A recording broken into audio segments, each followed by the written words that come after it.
Genesis 19. The two angels came to Sodom in the evening, and Lot was sitting in the gate of Sodom. When Lot saw them, he rose to meet them and bowed himself with his face to the earth, and said, "My lords, please turn aside to your servant's house and spend the night and wash your feet. Then you may rise up early and go on your way." They said, "No, we will spend the night in the town square."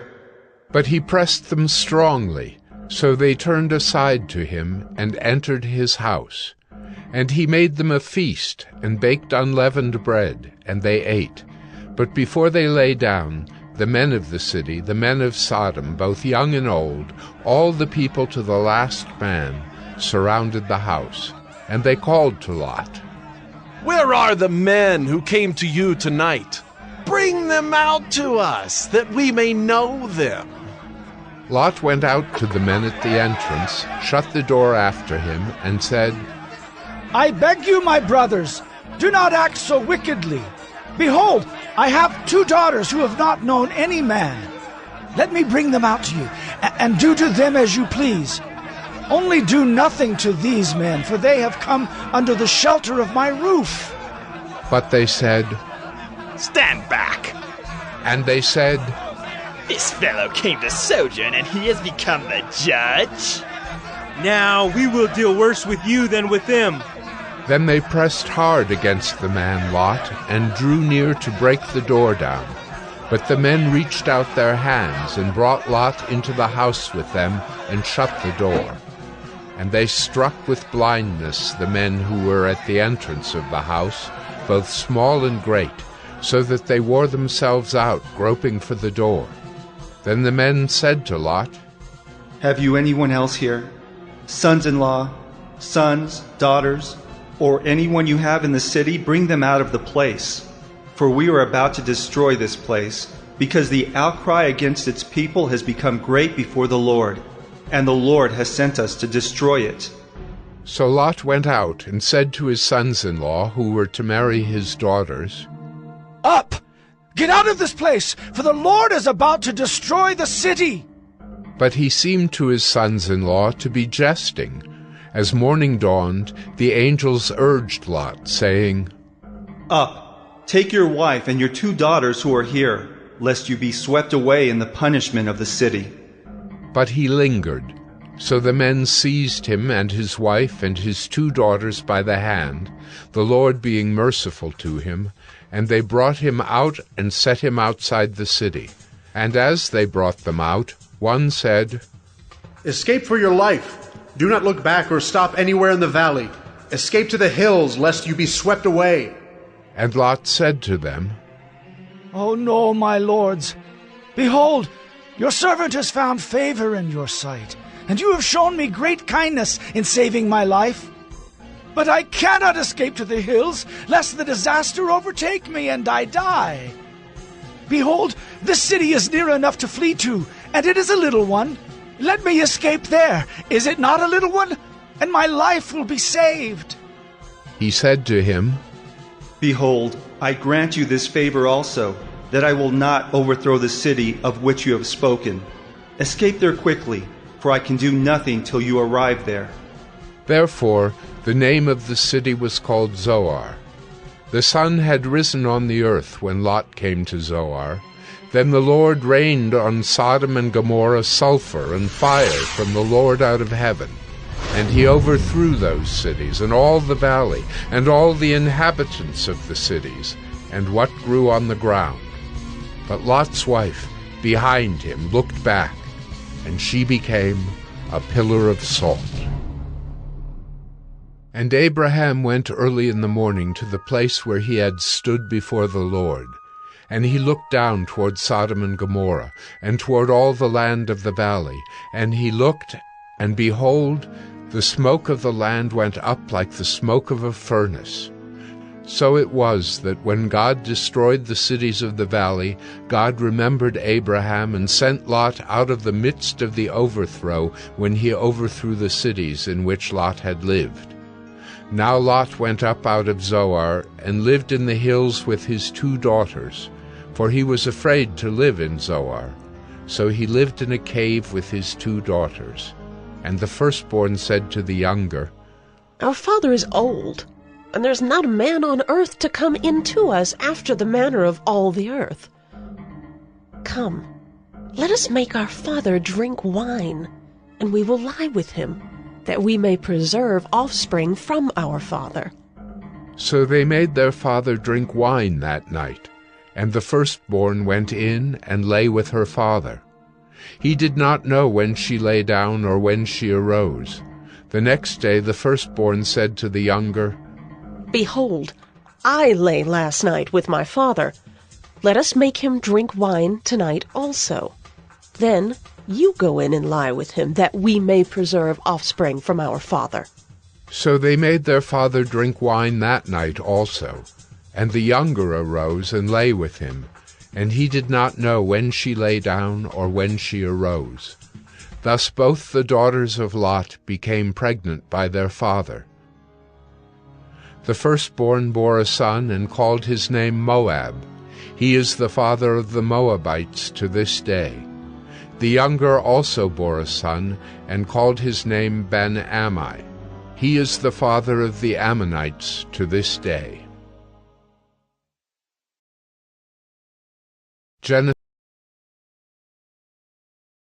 Genesis 20. From there, Abraham journeyed toward the territory of the Negeb and lived between Kadesh and Shur.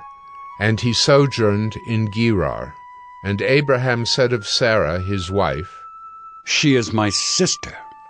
And Abimelech, king of Gerar, sent and took Sarah.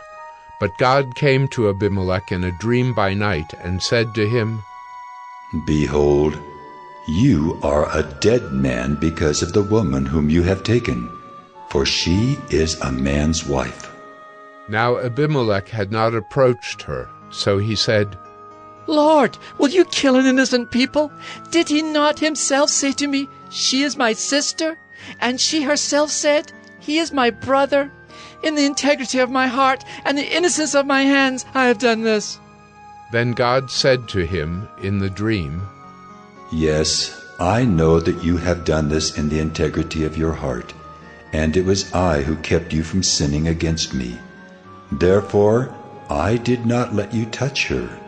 Now then, return the man's wife, for he is a prophet, so that he will pray for you, and you shall live. But if you do not return her, know that you shall surely die, you and all who are yours. So Abimelech rose early in the morning and called all his servants and told them all these things. And the men were very much afraid. Then Abimelech called Abraham and said to him, What have you done to us? And how have I sinned against you, that you have brought on me and my kingdom a great sin? You have done to me things that ought not to be done. And Abimelech said to Abraham, What did you see that you did this thing? Abraham said, I did it because I thought there is no fear of God at all in this place, and they will kill me because of my wife. Besides, she is indeed my sister, the daughter of my father, though not the daughter of my mother, and she became my wife. And when God caused me to wander from my father's house, I said to her, This is the kindness you must do me. At every place to which we come, say of me, He is my brother. Then Abimelech took sheep and oxen and male servants and female servants and gave them to Abraham and returned Sarah his wife to him. And Abimelech said, Behold, my land is before you. Dwell where it pleases you. To Sarah he said, Behold, I have given your brother 1,000 pieces of silver. It is a sign of your innocence in the eyes of all who are with you, and before everyone you are vindicated. Then Abraham prayed to God, and God healed Abimelech, and also healed his wife and female slaves, so that they bore children. For the Lord had closed all the wombs of the house of Abimelech because of Sarah, Abraham's wife.